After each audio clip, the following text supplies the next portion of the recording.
Well, I got that shit wrong. Let's get into it.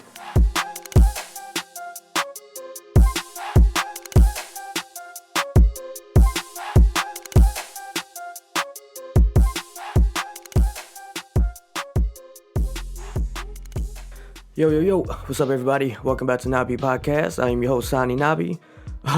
This is going to be a review episode of UFC 270, Francis Ngannou versus Ciryl Gane. And man, oh man, was I wrong on this one. As you know, the last episode that I did before this one, the preview and breakdown episode and prediction episode, that was my first time back in a long time, and it showed because I did not predict these things that transpired last night. As I said in the breakdown and prediction episode, I thought Ciryl Gane would win this fight by decision, and there would be no takedowns landed, and if there was, it would be by Gane, and no way Ngannou, would get the takedowns. And the thing I said with the most emphasis was that there was no way possible that Francis would win this fight by decision. And every single one of those things happened. Dumbass! But, alright. Enough about me. Let's quickly get into the event itself and move on to the main event specifically. The event itself was pretty entertaining in my eyes, at least. Some very big performances from lower name fighters and even some newcomers who made their debut. In the prelims, we saw lightweight Matt Frevola completely demolish newcomer in Genaro Valdez in the first round, knocking him down, I believe, 4 times in just that round before getting the eventual finish. Good for you, Matt Frevola. I didn't expect that kind of a performance. I knew he's a dog, but man. On top of the prelims, we saw another newcomer in the bantamweight division, Victor Henry, take on seasoned fighter and Raoni Barcelos. And Victor Henry definitely made a new fan in me. This dude's pressure, his toughness, and cardio was just out of this world. Like, insane. In the first round, I thought that he was just playing the game bad and was getting hit a lot. Like, he had a lot of movement, but his head was always still, like, right in the center, you know what I mean? And he was getting hit, so I thought he was just eventually gonna get knocked out. But it turns out that he's just one of those super tough guys who will take one punch to land 3, 4, even 5 strikes sometimes. And in some instances. Me and Pat was literally saying to ourselves, watching this guy fight last night, that he is the equivalent to button mashing on fighting games and video games, you know what I mean? Because that's exactly what that looked like. But yeah, he won that fight by unanimous decision. He was a big underdog too. So if whoever put money on him, they made out good. Definitely made me want to see any fight he has going forward from now on. Congrats to you, Victor Henry, on a sick performance and, awesome debut. In the main card, they had another newcomer in the middleweight division in Michael Morales, and he took on another seasoned fighter in the organization in Trevin Giles. And the fight only went on for 1 round, but it was very exciting for that 1 round, where we saw Trevin drop Morales early, but instead of, trying to finish the fight on the feet, he jumped in and clinched him and, didn't really do him any well, as Morales recovered enough even after getting taken down again. Or taken down after getting knocked down. He turned the tables and knocked Giles out. The kid's exciting, and he's still now undefeated at 13-0, and I'm looking forward to seeing him fight again. Another great performance was in the bantamweight division by Said Nurmagomedov, who looked phenomenal on the feet.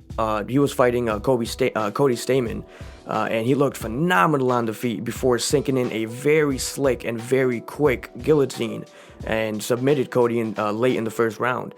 This guy is an animal. He just looks better and better every fight. It's crazy. But yeah, definitely want to see him fight again. The bantamweight division is it's so stacked. It's ridiculous.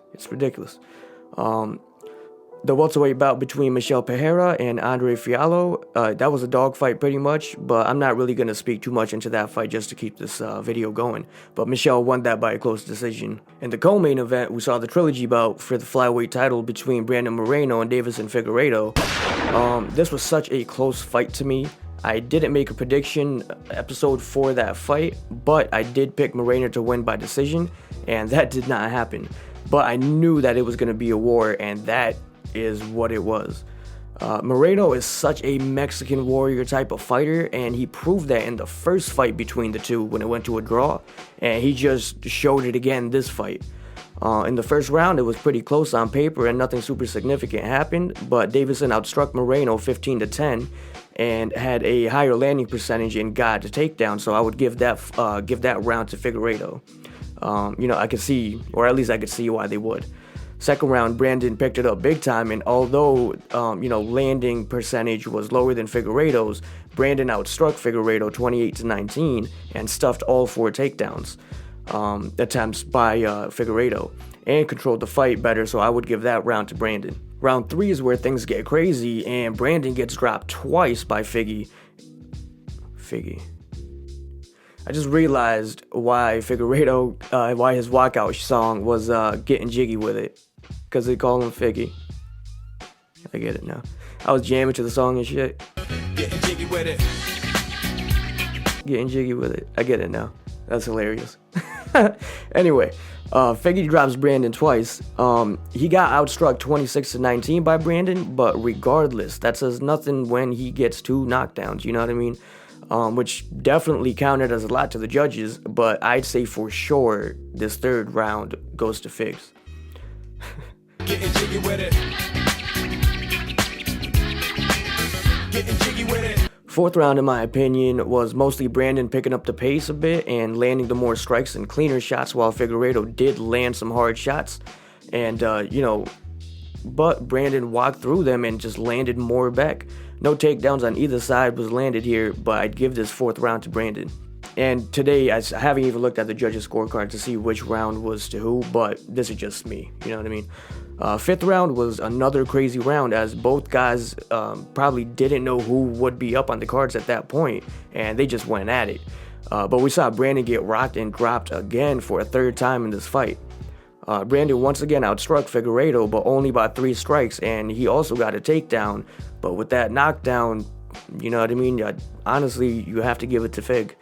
So in my eyes, after watching it back today, taking my notes, watching it back today, I'm a lot less surprised in the judge's decision, because last night I was watching it while drinking. So, every time I do review episodes, I like to rewatch it in a better state of mind and make up my mind fully there. But yeah, I mean, regardless though, this sets up a first ever 4th fight for a title that happens in a row, if that's what happens.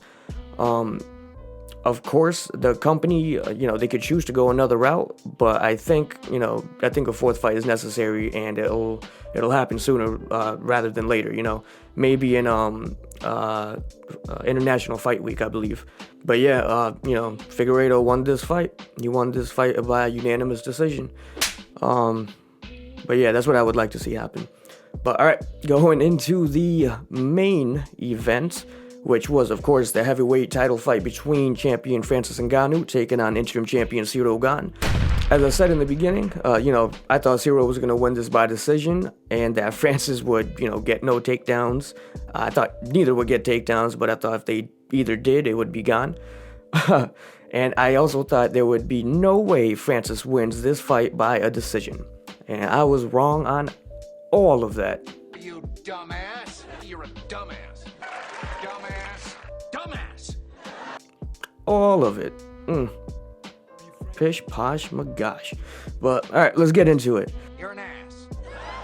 Round 1, we saw Gane start the fight by shooting for a takedown, like the first 10 seconds, which Francis was able to stuff, and the majority of the round was Gane, getting walked down, but keeping his distance with kicks and his jab. But Francis would jump in with wide hooks and some big body shots every time he did try to attack. There was also more clinch fighting this round, or at least clinch strikes. There was a lot of clinching in the fight, but there was more clinch strikes this round than there was for the rest of the fight. As I said in my prediction, I couldn't see either guy out-muscle the other because they're just 2 super strong dudes. And that's just pretty much how it happened every time they locked up in clinch. But in round 1, Gane outstruck Francis 15-12 while throwing less punches, so his accuracy was higher. And, close first round, but I gave that round to Gane 10-9. Again, not sure what the judges did, but, we know the outcome, but I'm not sure round by round what they did. Second round was kind of more of the same of the first round, just without the clinching. This round looked more of what the clip of them sparring looked like. If you've seen that clip that I posted in the preview episode, it looked like a lot like that. A lot of distance striking by Gane, while Francis lands 1 or 2 strikes every here and there, and every time Gane got too close. Not much to break down this round, but Gane outstruck Francis 19-10, and again with a higher landing percentage, and he also landed a really dope spinning back hook kick, but I'd say another 10-9 round for Gane. Regardless. Round 3 is when things get a little crazy, and Ciryl slowed down significantly, not in like the sense of cardio, but with the output of his strikes right in the beginning of the round. He usually just starts picking and popping, you know what I mean? And that just did not happen. We saw Ciryl throw a kick, which got caught up on Francis's like head and shoulders, which led to some WWE powerbomb of a takedown for Francis. I didn't know the last ride was legal in MMA. But yeah, Francis got that in his moveset. But after the takedown, Francis had ground control and top position for multiple times and for a decent amount of time. But you could clearly tell that he just did not know what he was doing when he was down there. And Ciryl eventually did get up, and a lot of the rest of the round was in the clinch up against the fence. But not many strikes were thrown. They were just trying to outmuscle each other, which I didn't believe was possible. Last night while watching, I said that it looked like how a big brother and a little brother would wrestle, how they would fight growing up. And that's what it looked like. In the last minute of that round, Francis shoots for a takedown, and he was able to get that takedown, which, blew me away. The first takedown I thought was, kind of a fluke, and, because of the missed kick and just how it happened. But this one, it was nice, and it was a clean shot. When you got the takedown, you saw Gane go for a Kimura, but, like I said on the breakdown episode, there was, in my eyes, there was no way that either would, they both like Kimuras, but I don't think either would actually sink a nice Kimura on each other. They're just too strong. They're just, they're jacked. They're too strong. Their arms are too strong for something like that to happen. But yeah, Francis muscled his way out, and the rest of the round comes to an end, and I'd give that round to Francis 10-9. Round 4 starts, and the first half of the round was on the feet with the usual distance striking, but Francis, in the middle of the round, shoots for another takedown, and he gets that takedown, which made it 3 so far. Gane did get up, but Francis still had a grip on him, and he took him down for a 4th time. Oh, jeez. But again, you could tell Francis was just unknown. He was in unknown territory, and he didn't know what to really do when he had gotten in that position. But the round was mainly Francis keeping control on the ground and getting, those 2 more takedowns. And I'd give this round to Francis 10-9, so tied going into this last round. The 5th round was mainly on the feet, and we saw Ciryl be more busy and start to, outstrike Francis, and then shot and got a takedown right after. And then he gave up top control by going for a heel hook. He sat back. He was on top control and then sat back trying to attempt a heel hook, which Francis just took over top control. And then out of nowhere, you see both guys going for heel hooks. It was ridiculous. Gane's heel hook actually looked more tighter, but, like I said, I knew both dudes were just way too strong for something like that to happen. And Francis at one point was just staring at Gane while Gane was just what's the word I'm thinking of? Cranking his leg. Sorry, I had a brain fart real quick. But yeah, Gane was just staring at Gane while he was just cranking his leg like nothing. But Francis gets out, and he gets top control, and the rest of the round is, again, like I said earlier, one of those big brother versus little brother grappling matches. And the fight ends on the ground with Francis on top. It's a weird round to score, but Gane, he got a takedown. He attempted the submissions. He outstruck Francis. But Francis did, he had ground control for a lot of the round. It's hard to, for me, it's hard to score, but I'd give that to Gane winning that fight, winning that round. and winning the fight 3 rounds to 2. But as the old saying goes, you really need to beat the champ to be the champ. And in these judges' eyes, he does not do enough to beat the champ. And the judges gave the fight 46-49, 47-48, and 47-48 for a unanimous decision victory for Francis, which again, I never thought was possible. Insane. I was so adamant, bro. I'm not mad at the outcome for the fight in general. I knew it would, kind of not be a fan favorite fight going forward after the fight happens, as we heard the crowd boo a bunch of times. I hate that, but, I knew that was going to happen. But regardless, I would love to see a rematch if Francis does decide to stay with the company and sign a new contract. As of right now, he still wants the boxing clause and all of those other contractual clauses.